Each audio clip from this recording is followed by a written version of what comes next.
Gentlemen, first, it's great to talk to you. Jordan, it's fantastic to talk to you. Richard, this is the first chance you and I are getting to meet, and there's a reason why that we are talking together.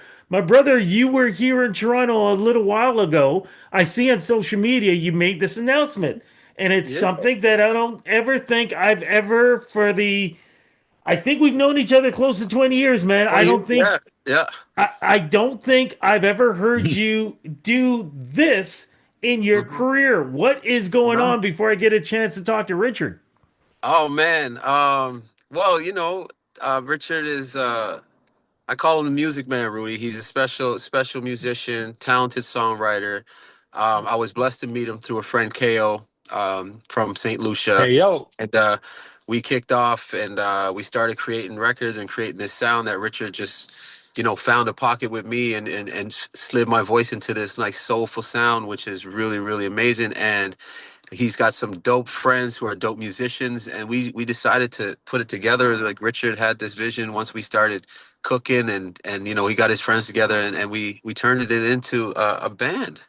It's a band, Rudy, and Richard is the mastermind behind a lot of this stuff. So that's why I wanted you to get to talk to him, get to know him a bit. Okay, Richard, I am going to get to you in a second, but my brother, you've done collaborations and things like that. You've never used the BAND word Yeah. Well, I ever. mean, Ever. I've had a couple runs with some guys, but it wasn't like Yeah. we didn't. It wasn't the recording. This is just guys that were doing my. It's never nothing like this. No, you're right. I'm trying. I mean, I've worked with guys, dope musicians, but definitely nothing like this. We started out going on 2 years ago working on this project, so it's amazing to have it finally come into to life and getting ready to send it out to the world. Richard, let me get to you now. How did you mastermind this gentleman to end up being in a band? Like, explain this one for me. Well, when we first met, KO brought over Jordan and he was like, we're just going to make a song, see what happens. And we cooked one up that night. It ended up going pretty high on the CBC charts nationally. It's called Get Me Right with me, Nulo, Jordan, and KO. So after that initial songwriting session and like just the vibes we had, I was like, bro, we got to do something up just me and you. Let's see what happens. Like, send me some references. What kind of stuff are you digging right now? And I was expecting him to, send me some like more new school R&B, maybe some hip hop influences, stuff like that. But the influences he sent me were actually kind of more, Motown influence, more traditional soul influence stuff that I've always really resonated with. I've always loved that kind of stuff. Like, I've always been really into that music. So when we actually sat down and went to write that first song, and PJ was in the room, Ghetto Child, Yeah. we were all over there. We were all having a good time. And it was my first time working with him like one on one. And I just played him the beat that I cooked up while he was on his way over. I only spent a few hours on it. And I was like, what do you think of this vibe? And he was like, this is the sound. Let's continue. Let's try to make this happen. So we made that song. And I was like, all right, this is super cool sound. Let's see if we can do another couple. Like, you're in town, I'm in town. It's the middle of winter. There's nothing else to do. Let's just lock in the studio, make it Yeah. happen. So the next time he came over was like maybe the next day, maybe 2 days later. Boom, another song in the box. He was like, all right, this is awesome. Let's do another one. Next time he came over, I think we did 2 songs that one That day. thing. Yeah. Yeah. Yeah. And We then started getting to a the groove. next, yeah, we did 2 songs that day with Matthew, your friend Yeah. Notes. Yeah. And I think Quake might have been over one We of the popped days over. Yeah. too. Yeah. And TJ was coming over all the time. Like, we were all hanging out in the attic, just making songs. And it was Cooking. all stuff that, it was coming so natural to him. Like, his voice just sat in these organic soundscapes so beautifully. And the vocal harmony is just like he knew exactly how to make them sound the way that they're supposed to sound, how to make the lead just drip Sir. with emotion, how to Thank you, make sir. that, just give it that certain je ne sais quoi that you just can't, you can't buy. Like, you can play instruments, you can do all this stuff, but unless you have that certain something. And he just kept giving it to me, so I kept giving it back. Every time he came Yeah. in and sang a lead, I was like, all right, I'm making Yeah, another man. You brought a song, lot I'll of you put it brought a lot of together. that out of me too, bro. Appreciate it. Love. And we were just, we were both going through things in our lives, and we just pulled from as many different experiences as we could. We had a lot of stuff to pull from, some of it bad, some of it good, some of it hard, some of it easy, some of it's light and fun and like almost funk, and some of it's like sad stuff about our things that happen to in life that is just a part of life, and that's we just kept doing it and we kept going, and then by the time we got finished all that stuff, Jordan had to head back out to Toronto, and he Yeah. left, and I had all these demos, and I started just like you know the little man with his hammer and the Yeah. marble, just chipping Yeah. away at these Yeah. demos because the vocals were all there, right? So all I had to do then was carve out the soundscapes around it, carve out the mix, carve out the all the other stuff, and now it's ready to be released, really. And CBC is doing a live version of most of the record in a couple of days. Here we're going to do live off the floor tape. Yeah. Yeah, and that's, I Yeah. mean, that's kind of the story, really. And Hearing that here first too. We couldn't say that on other platform. oh, Rudy I know how it probably goes. Don't worry, this probably isn't not. going out until next week as we speak, so you're good. You're good. Love, love. But here's the thing I want to say though, Yeah. Jordan, you've always. It's funny, Richard. You were talking about the hip hop thing and everything else. I've never considered. I'm gonna stick with you, Richard. I never considered him hip hop. I've always No, considered him. I sorry. I meant in like, songs influenced by like Yes. with drums that are from drum machines, with Right. synthesizers that are Yes. fairly upfront. That's what I mean, like hip hop Yeah. No. inspired R&B. Yeah. Right. No. But I want to still go back into the R&B because the thing is, though, I've noticed with him. Yeah, we're gonna talk about you be in front of you. Uh, That's all good. Yeah, that's all good. I'm here um, for it. I've always thought to myself over the years that this was the direction he was always going into. Trying to getting away from whatever was being charted to where his heart really was, which was the old school R&B soul, expressing emotions through lyrics, vocal, musically. And to me, it sounds like you were the key to finally push him completely into that direction. 100%. 100. You hit it right on the nose, Rudy. Well, I Definitely. mean, all I tried to do was like hold a mirror up to him and say like, this is actually who you are, and these are Yeah. Yeah. songs that you are going to hold on to for the rest of your life, and let's. That's 100%. And Yeah. honestly, Rudy, meeting him, like I tell this story a lot about when I was with Kuya back in the day, and we were in the development stages. I went to Motown. Motown A&R came to a session in New York, and we played him some of the early demos of like like Magic, You Can Have It All. And I'll never forget this A&R was like, yo, this is kind of cool, but I can't wait to hear you sing free. Like he was saying this right in front of my producers, like, and I'm like, isn't that kind of disrespecting what? But we were in the development stages, and I always was like wondering, now chasing that feeling, for so long. And then when I met Richard and we started really, really diving into this stuff, I knew what he meant because Richard brought that freedom of expression out of me, and he's like, he's more than just a producer, man. He's like, he's like a therapist in there. He makes you, like you said, he brings it. He brings the real out of you, and the what you're as an artist, because he works with so many dope artists too, Rudy. That he's cooking up in Halifax, and the sound is just it's amazing. I'm really proud of him and what we got going on too. No, and the thing is, though, people may not realize this, but Halifax has been a booming area for R&B, hip hop, rap, all these things. People don't realize what kind of community musically has been going on up there. And even Yeah, if I get out of that genre, I can talk about country music as well too, yeah, and one hundred rock. A percent. lot Yeah. is going on in that community. Yeah. And Richard, maybe you want to speak on this because he's brought a lot of dope like Afro beat styles going on, and a lot of reggae stuff with Jamila and Arenye and Stax and these artists, like, and even KO Caribbean vibes. Richard is not just in one pocket. This is super producer you're talking to, man. This guy knows what he's doing.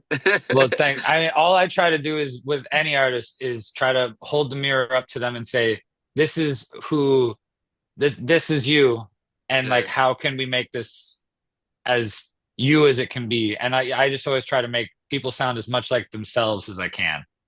You Okay, know. Richard, are you actually in the group? Yes, I am the musical director and I play keyboards in it. Okay, so here's my question now. What is the name of the group? Hey, Rich, you want Lane to tell him? Hall. Let's go, Lane Hall. How'd you guys come up with that name? I love it. So it was gifted to Jordan by Quake, but it actually has a pretty crazy Yeah, story yeah, because I quake through, but actually through Cardinal as well. Through yeah, Drew Dazzle, Rudy.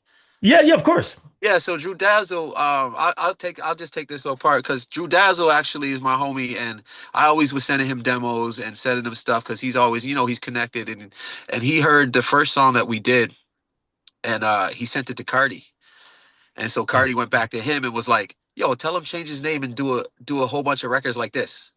So I was just like, "Ah, okay." So I told Rich that, and then I had a show one night, and Quake Matthews, my brother, he was there, and I was having some drinks with him before the show. I'm like, yo, Cardi said change my name, man. Here's the sound. He's like, what should I call it? And he was just like jokingly, but not really. It was like, bro, because Quake, he's always thinking he's a super fast thinker.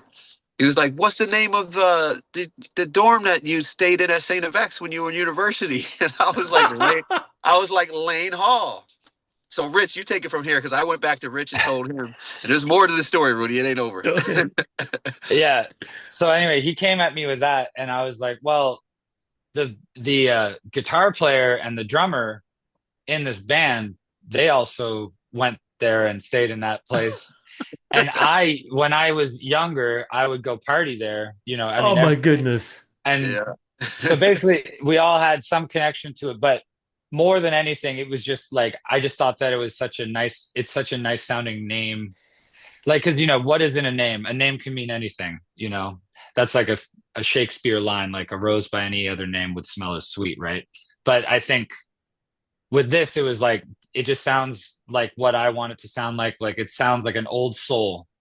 This old man, Lane Hall. He's out there. Yeah, man. He's feeling his feelings. He's deep in it. And Lane And Hall's no like longer there too. The building's gone. exactly. So it's It's a bit of an homage, to yeah. a former time, a time of glory for Jordan, for sure. Back when, Well, a lot of people that went to X. yeah, yeah. But so the way that we kind of have it set up is the band is going to be Lane Hall, and Jordan is the lead singer in that band. Amazing. So, when is the music actually going to be released to the public? And when do you think this band is going to be traveling, not just in the Halifax area, but I'm Toronto, Ontario. When are we going to get y'all down here and Vancouver and everywhere else, Calgary, everywhere else? Well, I have some relationships with various things about that. Like the live show is going to be its own thing from like when is the record coming out? That's a hard one to answer because Tough there's a one, lot of yeah. moving parts, a lot of moving Yes. pieces. You know what I mean? Yes. Yeah. There's a lot of people that are involved in that decision that aren't just me. So if it was up to me, it would have been out 6 months ago. you Hmm. know, Yeah. Yeah. but we are doing a live off the floor recording of it, and that's going to be kind of a whole thing. And my goal is to hopefully put out some of the true versions, the studio versions, around the same time that we put out those live versions. And people can follow you, I know, on Instagram because I'm following you on Instagram. Is there going to be a website or anything else, or should we just stick with Instagram for now? For I now, do for now.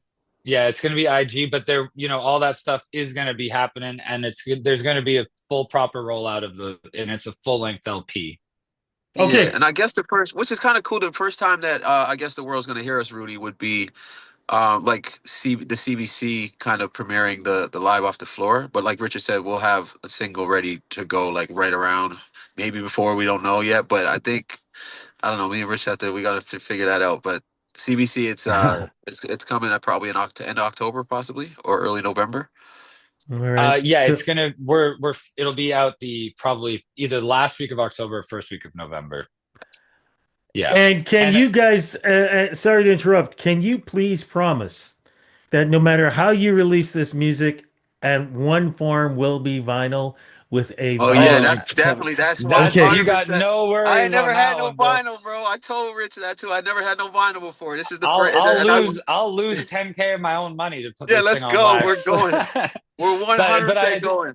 anyway, if you when you hear it, you'll know that that's where it was meant to be, you know. Yeah, yeah, But also, if you want like a sneak peek, Jordan's last single, "Give Your All," that's a Lane Hall production, but we just snuck it in under yeah, my producer pseudonym yeah, yeah. and We JRDN. introduce our me and this guy, man. We're gonna make music for years. A lot of it. A lot of great music. Yeah, I'm hell so yeah. excited. I'm excited for all of you. I'm so excited for all of you. Jordan, I'm especially happy for you, man, because you found your home Yeah, man. finally after all Yeah, these years. All the yeah, man. conversations we've had, you finally found your home, and I can see the light. It's so And it's bright at on you home right too. And now. it's at home too, right, Rudy? And it's at Yeah, home. Yeah, it's down home. Down home. That's right. Down home. I Yeah. I'm so hoping that you guys, I mean, you got Drew doing the same thing. Like Yeah. we've got certain artists who have always been about the R&B and soul, the old school. No matter, if they're not being played on top 40, which I hate that term these days, they've stuck to their guns. I am hoping that the fact that you guys are now definitely part of that movement, that maybe it's going to help change some things, and when we hear that, oh, nobody wants to hear R&B on the radio, that's like, excuse me? Yeah. Yeah. Not true. For sure. Yeah. Not true. And you Yeah. guys are showing that this is what we do want. And you guys are helping to create new, not just the fact that we could listen to that Yeah. I grew up on. Now we can Right. listen to something new that's part of that. Have them conform to us, man. They got to, you know what I'm saying? They got to, because that's why I'm proud of Rich too, because we could have did some pop sounding records, but it would just take away the aesthetic and the feel of what this really is. So Rich was like dead on, like, oh, we ain't doing that shit. You know what I mean? I Well, I mean, cannot wait. there's a quote. I think it's a Rick Rubin quote, but I might be misquoting. But it's basically like the more personal, the more universal. And I wanted to make this like a really personal project Yeah, because the more raw you are, and the more people can feel that, the more emotion there is, the more people can connect to it. And I just think when you hear this record and you listen to it cover to cover, you'll know that there's a lot of feeling in it. It wasn't made by artificial intelligence; it was made by organic dumbness. that's right. So true. Hell Gentlemen, I yeah. want to say thank you so much for the interview. Thank you, Rudy. Thank you so much for doing what y'all doing, man, because you're making me very, very happy about this. Damn, I cannot wait to hear all of this come We're gonna together, send you man. some. Just keep it to yourself. I'll send you a little sneak peek, bro. Just keep it low. Keep it low. Keep it low. Brothers, big love and respect. Thank you so much for the interview. Thanks, Rudy. Appreciate you. Thanks for having me, Rudy.